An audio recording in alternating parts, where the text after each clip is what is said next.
আসসালামু আলাইকুম ভিউয়ার্স, আশা করি সবাই ভালো আছেন।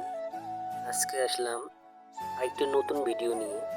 কিভাবে লেয়ার মুরগির বাঁশের খাঁচা তৈরি করতে হয় তা আপনাদেরকে দেখাবো, তাই সম্পূর্ণ ভিডিওটি না টেনে দেখতে থাকুন। প্রথমে আমরা বাঁশগুলোকে টুকরো করে কেটে রোদে শুকাতে দিই। তারপর আমরা বাঁশগুলো তার কাটা দ্বারা মেরে খাঁচার বিভিন্ন অংশ তৈরি করে নিচ্ছি।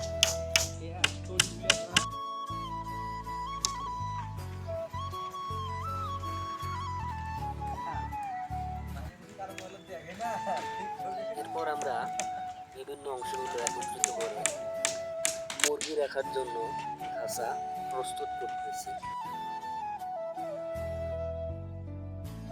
ইনশাল্লাহ খাঁচা কিভাবে সেটিং করতে হয় তা আমরা পরবর্তী ভিডিওতে দেখাবো। আমরা বর্তমান নীলফামারী জেলা ইমলা উপজেলায় আছি। আমরা বাংলাদেশের যে কোনো স্থানে গিয়ে লেয়ার মুরগির বাঁশের খাঁচা তৈরি করে দিয়ে থাকি। আপনারা যারা লেয়ার মুরগির বাঁশের খাঁচা তৈরি করে নিতে চান তাহলে স্ক্রিনে দেওয়া নাম্বারে যোগাযোগ করুন। আর আমাদের ভিডিওটা যদি ভালো লেগে থাকে তাহলে লাইক, কমেন্ট, শেয়ার এবং সাবস্ক্রাইব করবেন। Thank you.